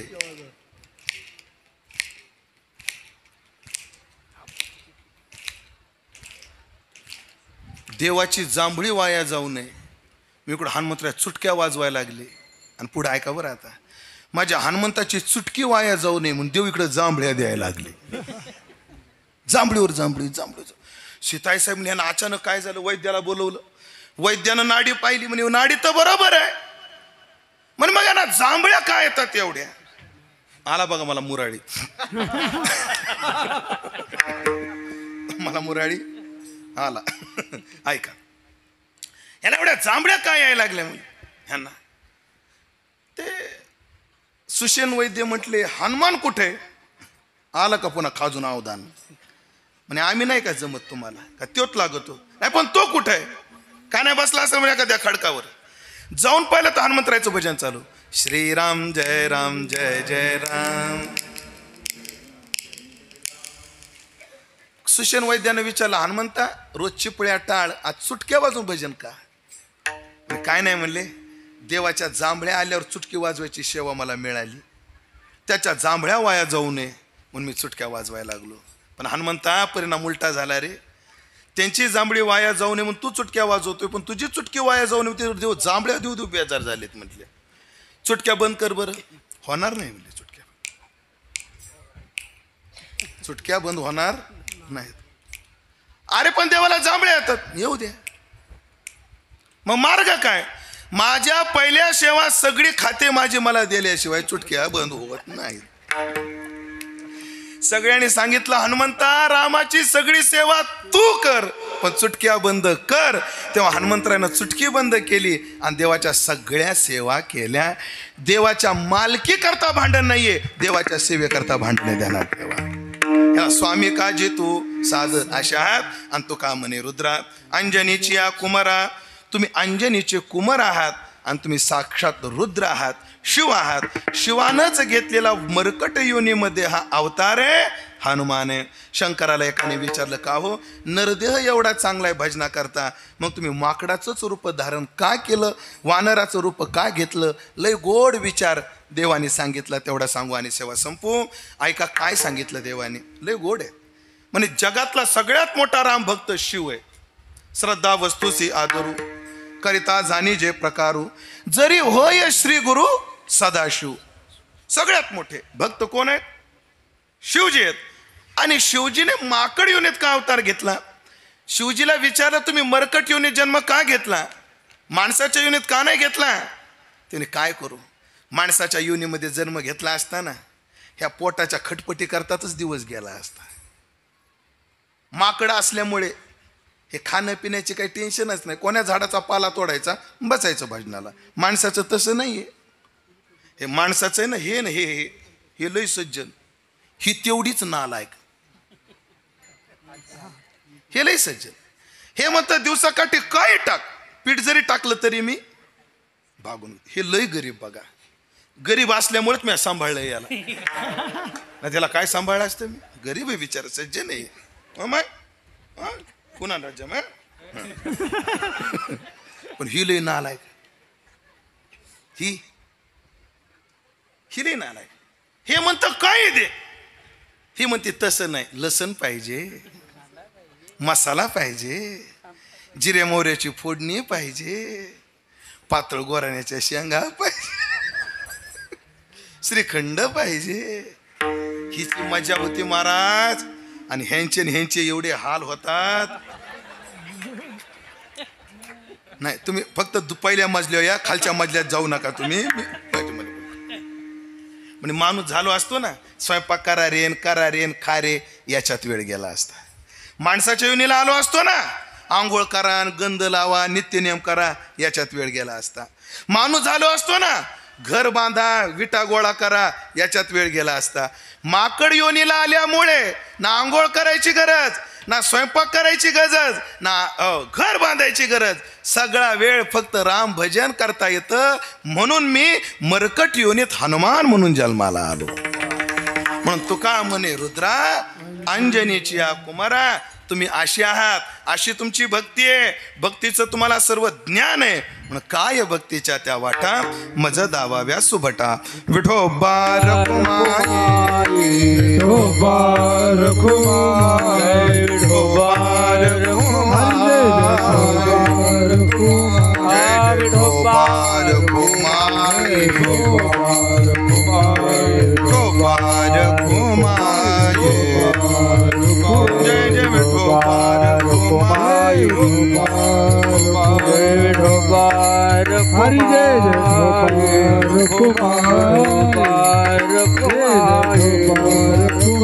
पुंडलिक हरी विठ्ठल पवन सूत हनुमान की जय विठोबार कुमारी विठोबार कुमार हरी जय जय विठोबार कुमार जय जय विठोबार कुमार हरी जय जय विठोबार कुमार विठोबार कुमार हरी जय जय विठोबार कुमार विठोबार कुमार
हरी जय विठोबार कुमार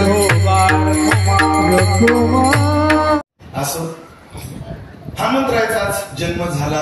हनुमंतरायाची प्रसन्नता प्रगतीकरण त्याकरता आपण संधीचं सोनं करून घ्यायचंय. हनुमंतरायाला एकच म्हणायचंय, आम्ही भक्ती करतोय फक्त आमच्याकडून शुद्ध भक्ती होते. परमार्थ थोडा झाला तरी चालेल पण शुद्ध झाला पाहिजे. नाहीतर काय काय माणसं डोंगरेजी महाराज एक वाक्य बोलायचे की एवढी कीर्तन होऊन लोक आपल्याला प्रश्न विचारतात, एवढी कीर्तन होऊन लोक सुधरत का नाही? असं उदासीन बोलू नये, पण चिंतन तसे म्हणून बोलतो. डोंगरेजी महाराज म्हणायचे, लोग पुण्य तो बहुत करते हैं लेकिन पाप करना नहीं छोड़ते. परमार्थ शुद्ध झाला पाहिजे. हो, कीर्तनात बी हजर, तमाशात बी हजर, कीर्तन करायला हात घालायला पुढं, दारू पिऊन. आपल्या गावाला संस्कार चांगलेत म्हणून ठीक आहे महाराज, वस्तुस्थिती आहे भोगाय भेटत आम्हाला. हो, हार घाल भपकन वास येतो. हो, पण काय आम्ही बी लाजा सोडलेल्या आहेत. कुठं काय बोलायचं, आम्ही बिन लाज आहेत. त्यांचं पाकिट घ्यायचं असते, त्यांना कसं काय म्हणा, कसं काय म्हणा नाही म्हणते. परमार्थ थोडा व्हावा पण शुद्ध व्हावा. चला, या जुन्या मंडळीने 50 वर्ष चालवला म्हणून पुढच्या पिढीला हीच विनंती करेल, हनुमंतरायाला डोळ्यासमोर ठेवा. आम्हाला कोणाला डोळ्यासमोर नाही ठेवलं तरी चालेल, पण हनुमंताकडे पाहून आपल्या भुषाचा परमार्थ चांगला टिकून ठेवा अशी प्रार्थना करतो. माझी तरुण मंडळीला विनंती राहील, उद्या आपल्या उत्सवाचा काल आहे. जुने माणसं थोडी राहिली, ही आप्पा आमदार साहेब खंडोभाऊ ही मंडळी थोडी राहिली. त्या काळातली जी जी मंडळी होती, काही काही आजारी असतील, काही घरी असतील, त्या मंडळीला उद्या स्टेजवर बोलवा आणि सगळ्याचे सत्कार करा. उद्या ध्यानात ठेवा. ह्यांचे काय झाले पाहिजे, ह्यांना अपेक्षा नाहीये, तीळ मात्र अपेक्षा नाहीये. तुम्ही परमार्थ चांगला करणं, सप्ताह चांगलं करणं हाच यांचा सत्कार आहे, ही त्यांची भावना आहे. पण आपलं काही कर्तव्य आहे, कारण ह्या मंडळीने इथपर्यंत चालवलंय, पुढं आपल्याला चालवायचंय. म्हणून या मंडळीचा सत्कार उद्या झाला पाहिजे. खरं तर उद्या मीच थांबायला पाहिजे होतं, पण मला थोडी अडचण आहे, उद्या थांबू शकत नाही. म्हणून आज तयारी नव्हती म्हणून आज केला नाही. पण उद्याच्या कीर्तनात जुने मंडळी जे असतील, वारकरी मंडळी आपली, त्यांना आणा आणि त्यांची उद्या काय करा, बाबाच्या हाताने सत्कार करा. आणि बाबाच्या हाताने सत्कार होणं योग्यच आहे, कारण माझं वय एवढं कमी, माझं जेवढं वय आहे तेवढं त्यांचा परमार्थ आहे. सध्या माझं वय 43 आहे. आणि त्यांनी सतत 50 वर्ष केला. म्हणजे माझं वय किती कमी आहे? तुम्हाला खोटं वाटतंय का माझं वय? आम्हाकडं डॉक्युमेंट आहेत सगळे. अहो देवा शपथ माझं वय लय नाही, मला ढेरीनं धोका द्यालाय, हे ध्यानात ठेवा. म्हणून उद्या तपोनिधी तपोश्रेष्ठ वैराग्यस्य परामूर्ती माधव बाबा येणार आहेत. उद्या त्यांच्या हाताने सत्कार व्हावा अशी अपेक्षा करतो. आणि पुन्हा एकदा ग्रामस्थ मंडळी जे 88 सहस्त्र ऋषी आहेत ज्यांनी अन्नदान केलेलं आहे त्या अन्नदात्यांना सुद्धा नमस्कार करतो, वादच नाही. आणि खरं सांगतो, ऐकलं का, तुम्ही नेतृत्व केलं, आपा तुम्ही केलं, आनंद आहे. पण सप्ताह साकार झाला केवळ आमच्या तरुण पोरामुळे, ध्यानात ठेवा. पैसे देणारे किती आहेत, पण शेवटचा माणूस जेवेपर्यंत वाकून वाढणारे फक्त तरुण पोर आहेत, ध्यानात ठेवा. मग या तरुण पोरा करता मोकळ्या मनाने टाळ्या वाजवा. आणि या तरुण पोराने 7 दिवस पंक्ती वाढल्या, उद्याही वाढणार आहेत. आणि कसे वाढलेही पाहिजे महाराज, कारण जो तरुण पोरगा पहिल्या पंक्तीला बसतो त्याचं लग्न लवकर जमत नाही असं शास्त्र आहे. हा खरे बरे पुरो, जे तरुण पोरग पहिल्या पंक्तीला जेवाय बसतं ना त्याचं लग्न लवकर जमत नाही. मला लय पहिल्या पंक्तीला बसायचा नाद होता. काय झालं तुम्हाला हसायला? उगं सांगायला लागलो मी तुम्हाला. म्हणून या तरुण मंडळी अब तुम्हारे हवाले वतन साथियो, म्हणून या तरुण मंडळीला नमस्कार करतो. ज्यांच्या नेतृत्वाने कर्तृत्वाने हा उत्सव संपन्न झाला त्या सगळ्यांना सद्भाव व्यक्त करतो. अभंगावर जे काही बोलू शकलो ते माझ्या वारकरी शिक्षण संस्थेतले गुरुवर्य, माझे गुरुवर्य संतवीर बंडाता त्या कराडकर माझ्या गुरुच्या चरणी, माझ्या वारकरी शिक्षण संस्थेच्या चरणी समर्पित करून एकदा संतांचं भजन करू आणि सेवेला पूर्णविराम देऊ. ज्ञानेश्वर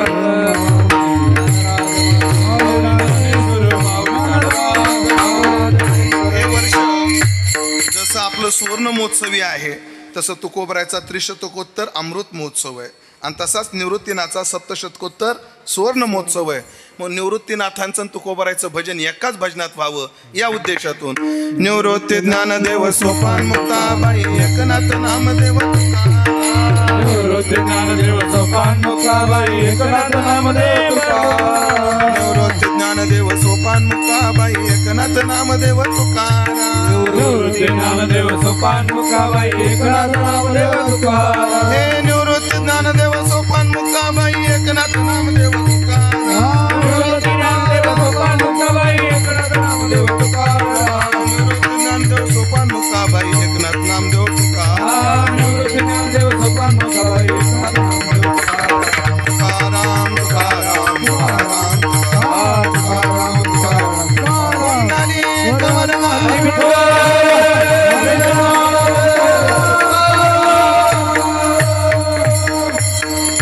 सेवेचा भाग संपला. ही सेवा पूर्णत्वाकडे जात असताना सुंदर बाबाच्या सहवासात राहणारी साधक गुणीजन मंडळी, त्याचप्रमाणे मृदंगाची साथ आपल्या नाशिक जिल्ह्याचं वैभव मृदंग वैभव आहे, वादच नाही. इंजिनियर पोरगा, पण आजपासून भजनाची आलेली परंपरा आमच्या दिनेश महाराज मोजाड यांनी जपली. आणि सुंदर मृदंग वादक तेही तो उपस्थित आहेत. सिस्टीमवाले आता आपल्या परिसरात चांगले सिस्टीमवाले आहेत. चापडगावचे शंकर भाऊ आमचे, त्यांच्याविषयी सद्भाव व्यक्त करतो आणि तुमचे आभार मानतो. आता थांबतो. तो का म्हणे रुद्र हा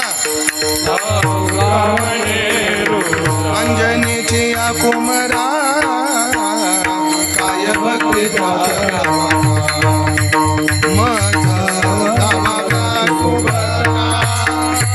अंजनीची या कुमरा काय भक्तीच्या